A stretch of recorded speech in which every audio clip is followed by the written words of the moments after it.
Dans la vidéo d'aujourd'hui, je vais vous montrer comment faire un écart, comment sortir de la ligne de façon correcte et comment cela peut vous aider à perdre plus de poids. J'ai quelques conseils très intéressants à ce sujet et je suis sûre que vous allez les apprécier. Laissez-moi déjà votre like avant que je lance le générique et commençons tout de suite la vidéo après.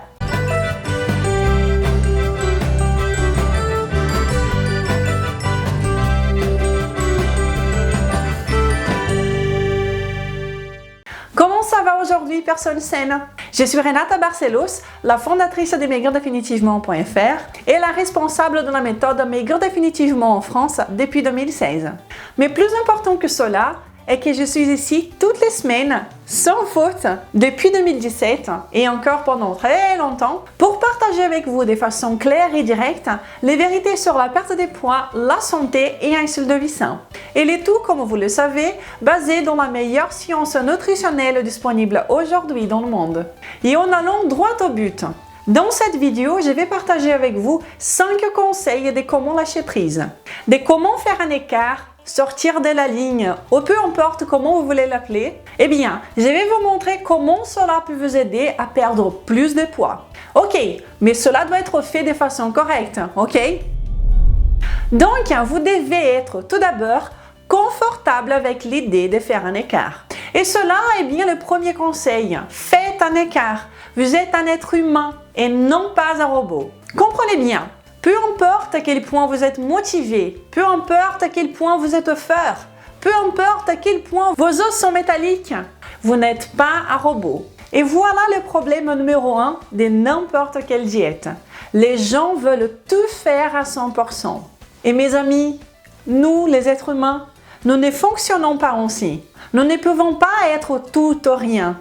Et vous savez de quoi je parle peut-être? Eh bien, vous êtes là, très motivé. Vous suivez une diète folle et très restrictive. Vous ne pouvez plus. Vous êtes tout le temps affamé et vous êtes à 100%. Et puis un jour, vous lâchez. Vous vous dites que ça ne sert à rien, que vous n'avez pas de volonté, que vous ne méritez pas perdre du poids et vous laissez tout tomber. Et là, vous passez vos journées à manger de la glace et des gâteaux. Tout ou rien. Est-ce que cela vous parle? Et je voudrais vous dire qu'il existe bien quelque chose entre ces deux extrêmes, ok? Et que vous pouvez et devez faire des écarts de façon correcte. Et ainsi, vous allez vous sentir bien tout au long du processus de votre perte de poids. Et c'est bien cela que je dis depuis la création de cette chaîne. Pour que votre stratégie de perte de poids, pour que votre style de vie soit tenable à long terme, il est crucial que vous ayez de la flexibilité. Et cela veut dire que vous devez avoir des moments où vous faites des écarts et où vous vous permettez d'être l'être qui vous êtes de temps en temps. Et pour cela, c'est indispensable que vous soyez confortable avec l'idée de faire des écarts. Faire un écart de temps à autre peut vous être très positif. Et 2, quand vous allez faire un écart, faites un écart. Et par cela, je veux dire que vous devriez éviter les situations suivantes. Ah, je voulais manger 2 chocolats, mais je ne vais en manger qu'un. Et là, vous vous en doutez. Et là, vous finissez votre écart sans être vraiment rassasié, satisfait. Le but du jeu, la raison pour laquelle vous faites un écart est pour que vous vous sentiez bien, n'est-ce pas? Et si vous faites un écart et que vous ne vous permettez de faire ce que vous aviez envie, ce n'est pas un écart, mais une restriction. Et les 3 est que vous devez faire un écart en mangeant quelque chose qui vaille vraiment le coup. Beaucoup sont ceux qui font des écarts, mais pas en mangeant ce qui leur fait vraiment envie. En se restreignant, en consommant quelque chose qui ne va pas vraiment leur procurer un vrai plaisir, le vrai plaisir qu'ils recherchent. Donc, choisissez quelque chose que vous aimez vraiment pour faire un écart et profitez. Cet écart pourra vous être très bénéfique psychologiquement. Il vous faut pouvoir bien profiter de cet instant qui est sporadique et que vous avez choisi de faire un écart. Et pour que cela puisse être un moment de plaisir, choisissez ce que vous aimez le plus et non pas une version allégée, une version plus saine, etc. Cet écart doit vous faire ressentir du plaisir, c'est très important. Faites un écart sans vous en vouloir. Cela ne sert à rien de vous faire un écart si vous allez vous martyriser par la suite. Ce n'est pas la façon correcte de faire un écart. Vous devez avoir un accord entre vous et vous-même. Vous devez faire un écart en pleine conscience. Non pas en vous sentant faible ou incapable de vous contrôler. Ne vous laissez pas prendre par surprise. Décidez de faire un écart consciemment et faites-le pour en avoir un sentiment de mission accomplie. Et c'est ça le but, que vous vous sentiez bien, car vous avez décidé de le faire, de profiter du moment, de manger ce que vous aviez vraiment envie. Et cela va vous faire vous sentir rassasié et robusté, car vous étiez en accord avec vous-même. Vous êtes donc prêt pour continuer de l'avant en attaquant votre perte de poids avec confiance et tranquillité. Vous ne pouvez pas vous sentir mal après un écart. Vous devez vous sentir bien, parce que vous avez décidé de le faire et que vous l'avez bien fait, en mangeant quelque chose qui vaut le coup pour vous, que vous aimez vraiment. Et le cinquième conseil du premier ensemble des conseils que je vais vous passer ici aujourd'hui est que vous devez choisir quand vous allez faire un écart et non pas que vous soyez à merci du hasard. Cela est très important également. Je m'explique. Si vous savez que vous avez un anniversaire, une soirée avec vos amis, une sortie entre collègues, quelque chose de prévu, sautez sur l'opportunité et planifiez un écart.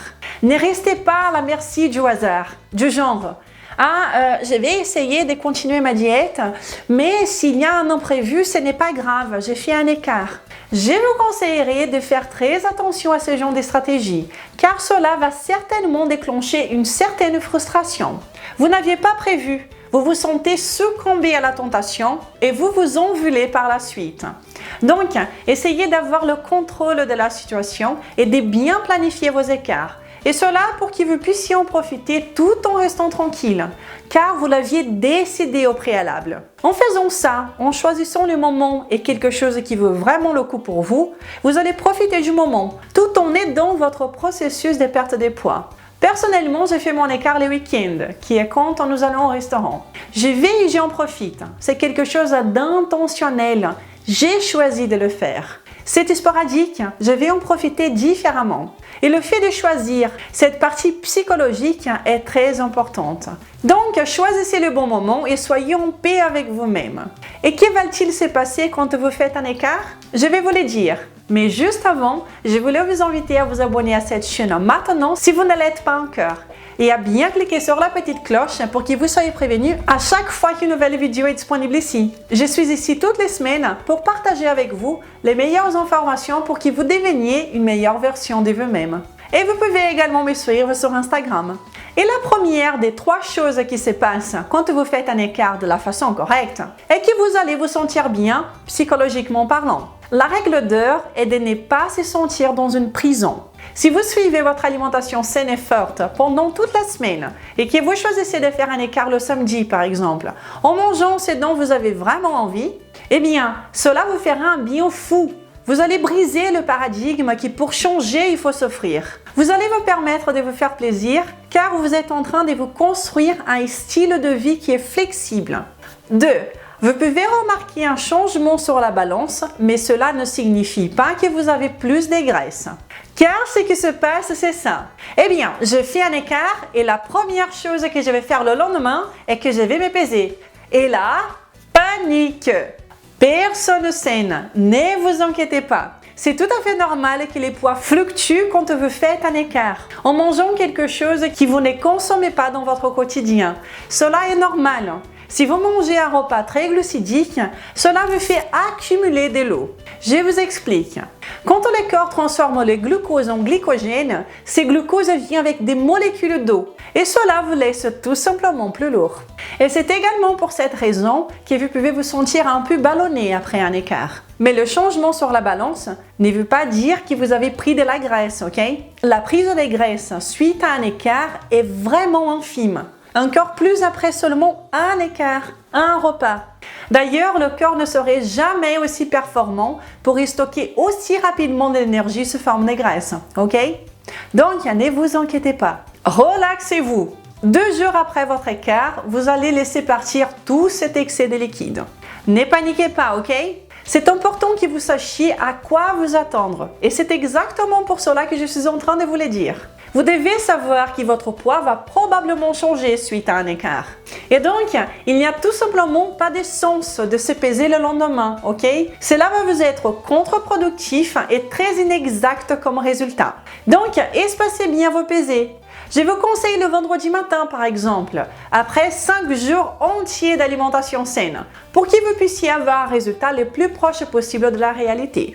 Mais si vous êtes trop accro à la balance, sachez que suite à un écart, votre poids sera tout simplement plus élevé et que cela ne veut pas dire que vous avez plus de graisse corporelle, ok? Et une autre chose est que vous allez gagner en motivation et en résilience pour continuer de l'avant.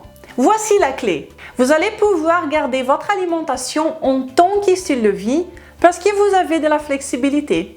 Ainsi, vous pourrez la garder pendant beaucoup plus longtemps. Car, voyez bien, si vous vous dites « Eh bien, ce week-end, j'ai bien profité. Je vais donc reprendre mon alimentation comme il le faut, puis tel ou tel jour, je vais faire un autre écart. » Vous allez alléger la situation. Vous allez rester plus motivé pendant beaucoup plus longtemps. Et cela vous aidera certainement à atteindre vos objectifs. Vous allez tout simplement plus loin. Et c'est bien ça que nous voulons, pouvoir aller plus loin.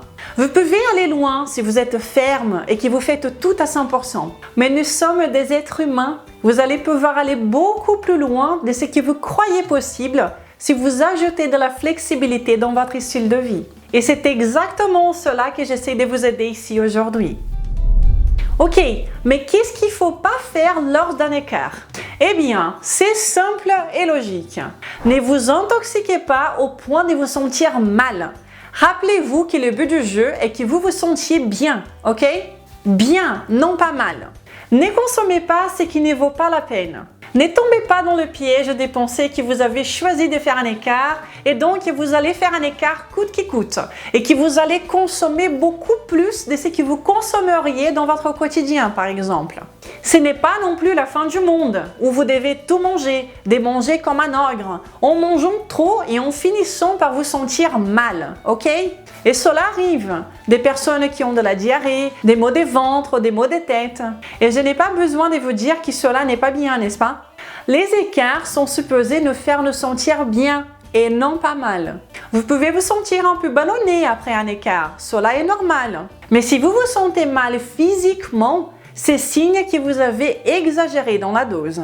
Je vous conseille de faire des écarts, de ne pas rester dans une prison. Choisissez de manger ce que vous aimez vraiment. Profitez du moment, mais ayez du bon sens. Je pense que nous sommes tous nés ayant du bon sens. Si vous avez des doutes de savoir si vous avez oui ou non exagéré, c'est souvent parce que vous avez exagéré. Donc, suivez votre signe de bon sens antérieur et ne faites pas d'exagération au point de détruire votre objectif principal qui est de vous sentir bien.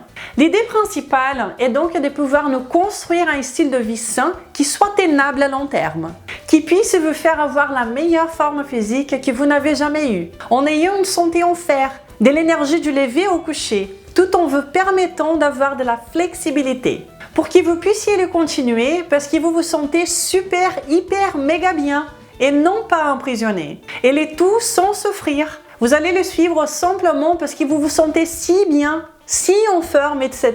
Et c'est bien ça l'idée principale. Et non pas de suivre une vie entière de diète, mais d'avoir un nouveau style de vie. Et tout style de vie a besoin de flexibilité. Et la façon de faire en sorte que cela fonctionne est celle que je viens de vous montrer aujourd'hui. Et quand vous faites de votre alimentation saine votre style de vie flexible, de belles choses se passent.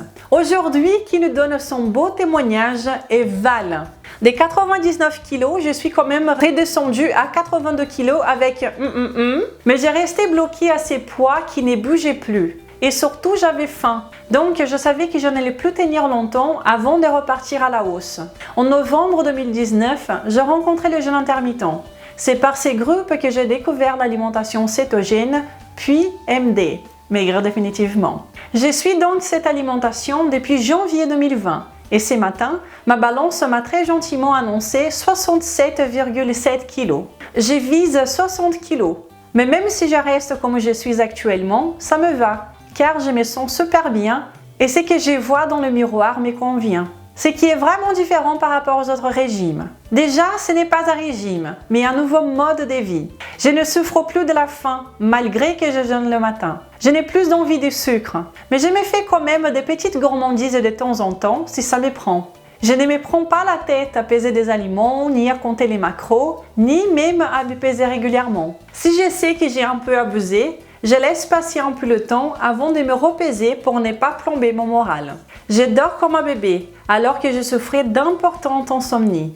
Ma peau est plus belle, lisse et le teint plus clair. J'ai plus d'énergie et l'esprit plus alerte. Et sans doute d'autres choses que je n'ai même pas conscience. Moi, 15 kilos en tout.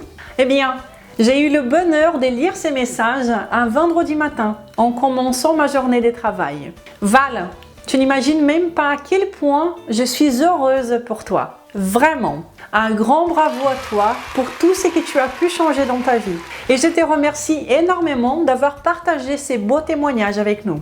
Bravo! Si vous aussi vous voulez perdre du poids, en vous construisant un style de vie sain et flexible, sans jamais compter vos calories, sans souffrance ni prise de tête, eh bien vous avez deux choix.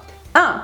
Vous pouvez profiter d'une tonne de bonnes informations que je partage ici toutes les semaines gratuitement. J'ai déjà plus de 160 vidéos où je vous donne toujours de mon mieux pour que vous puissiez prendre vos propres décisions. Ou bien les deux. Si vous voulez aller au-delà, je vous invite à visiter maigredefinitivement.fr pour connaître la méthode Maigre Définitivement qui est optimisée pour la perte des poids. Et si vous pensez qu'elle peut vous convenir, n'hésitez pas à nous rejoindre dans les groupes privés pour les participants dans la méthode. Un endroit privilégié où vous trouverez de la bienveillance, des vidéos exclusives, des recettes ainsi que des vidéos live avec moi tous les mois. Donc, pour bien finir cette vidéo, rien qui est 100% peut durer de façon permanente, ok? Vous avez besoin de flexibilité, une flexibilité intelligente pour que nous puissions arriver où nous voulons arriver et atteindre les objectifs que nous avons. Nous sommes des êtres humains. Nous devons être conscients de nos failles et utiliser nos déclencheurs émotionnels en notre faveur et non pas être à leur merci. Donc, j'espère que j'ai pu vous aider avec cette vidéo. Et si c'est bien le cas, peut-être qu'elle pourra également aider d'autres personnes aussi. Donc, je vous invite à la partager sans modération. Je suis toujours extrêmement contente et honorée quand vous partagez mon travail. Ainsi, nous serons toujours de plus en plus nombreux à être sains et à être heureux. Et si vous voulez, laissez-moi un commentaire pour me dire ce que vous préférez manger pendant vos écarts. Il y a ceux qui mangent du chocolat, de la pizza, des pâtisseries, de l'alcool. À chacun sa kryptonite, n'est-ce pas? Quelle est donc votre kryptonite? Ok, j'ai fini donc cette vidéo en vous souhaitant une belle journée et un excellent week-end. Nous nous verrons la semaine prochaine. Je vous embrasse. Au revoir.